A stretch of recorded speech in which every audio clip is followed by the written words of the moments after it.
Strawberry Hill near Twickenham is situated on an eminence near the Thames.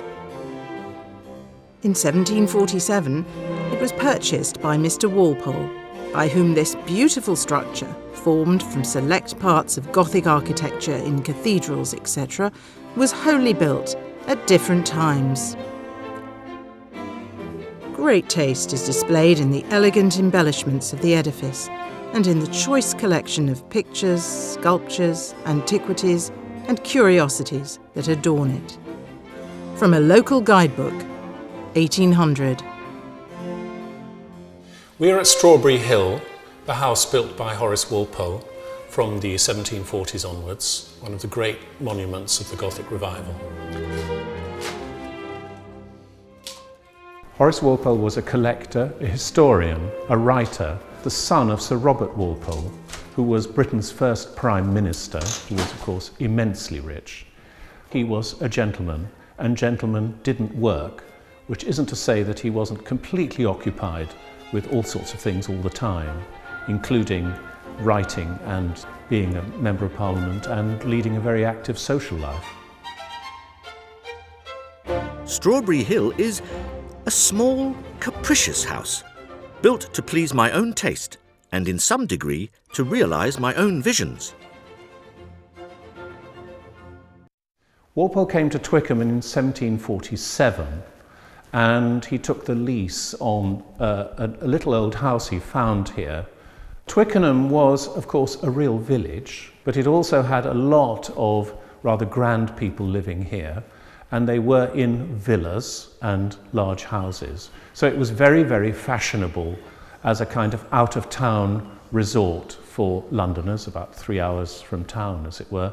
And Walpole managed to find the last unbuilt-on site in the parish of Twickenham with a river view. Strawberry Hill was a villa, and like all villas, it was not for permanent occupation. So it's only lived in from, as it were, Easter to September. So all the fashionable folk were out here in the summer, and then they all went back into town in London in the winter. I am going to build a little Gothic castle. Horace Walpole, June 1750.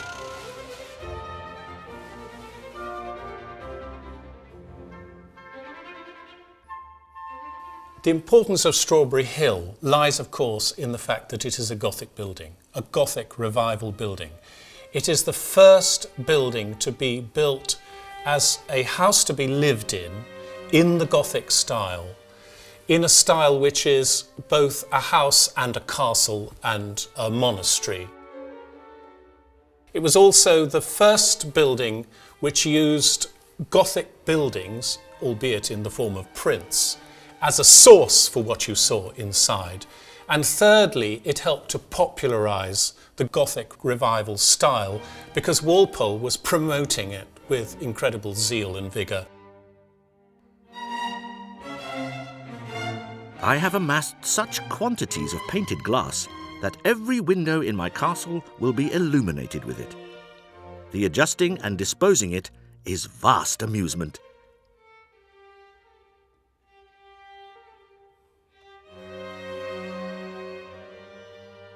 Walpole was not only a great builder in the sense of building Strawberry Hill, but also a great collector, and I suppose it was the most famous collection in Britain at the time.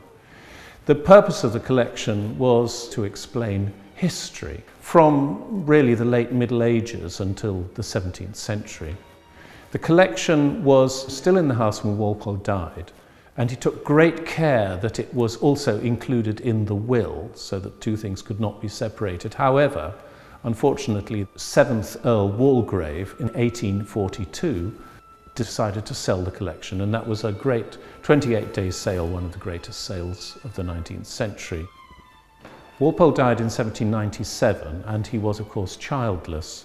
So the house passed first for her life to Anne Seymour Damer, who was his first cousin's daughter.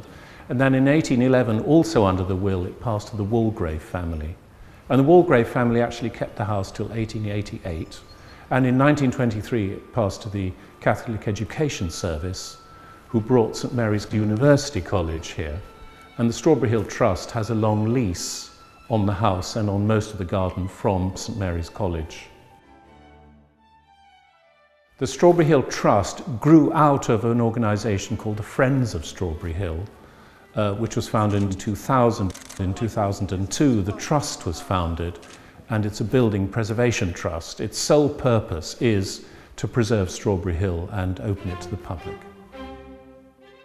Gilders, carvers, upholsterers and picture cleaners are labouring at their several forges. In truth, my collection was too great already to be lodged humbly. It has extended my walls, and pomp followed. It was a neat little house. It now will be a comfortable one. What we're trying to do is uncover evidence of all the different building stages. We've done an enormous amount of research on Walpole's famous letters. He wrote 4,000 letters to his friends and relations. On the famous pictures of Strawberry, he was very keen on doing drawings of Strawberry Hill, on the accounts, on the topography, on the local history, and so on.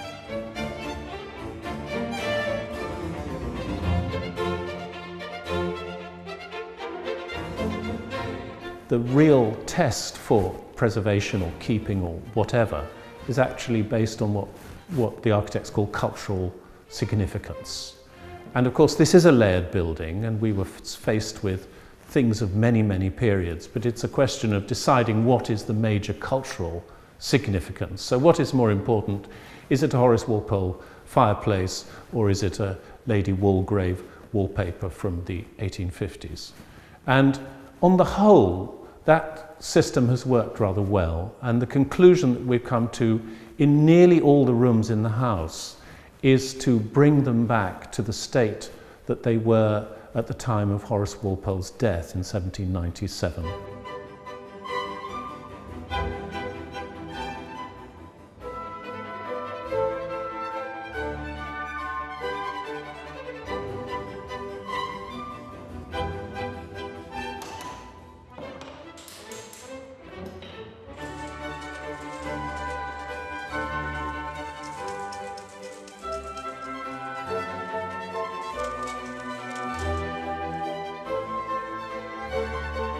Great effects may be produced by the disposition of a house, and by studying lights and shades, and by attending to a harmony of colours.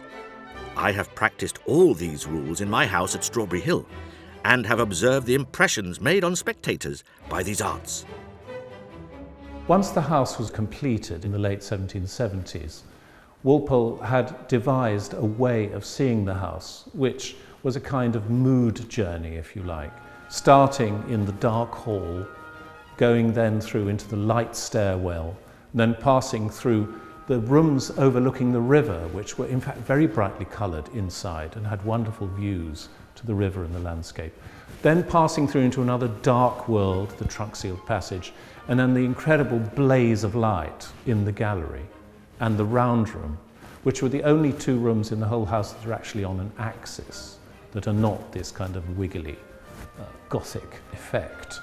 And then so the state apartment is the sort of culmination.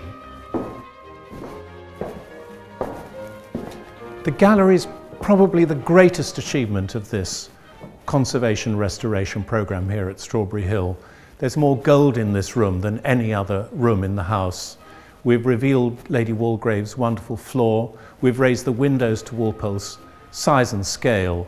So we've recreated Walpole's greatest achievement in the house, where he actually said he was ashamed of his own magnificence. And I think we have achieved Walpole's magnificence here at Strawberry, and especially in these great staterooms.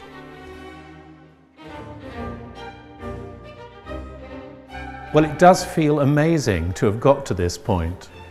It's interesting to reflect, I think, that had one thought that it was going to be so long and complicated, you would perhaps never have embarked on it. It's only because it's step by step, I think, that you actually do it. And I think the result is completely astounding.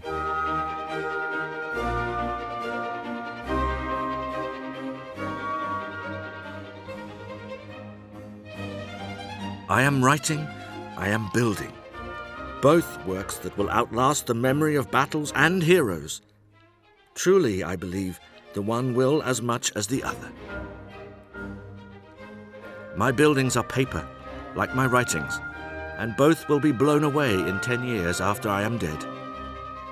If they had not the substantial use of amusing me while I live, they will be worth little indeed. Horace Walpole, August 1761.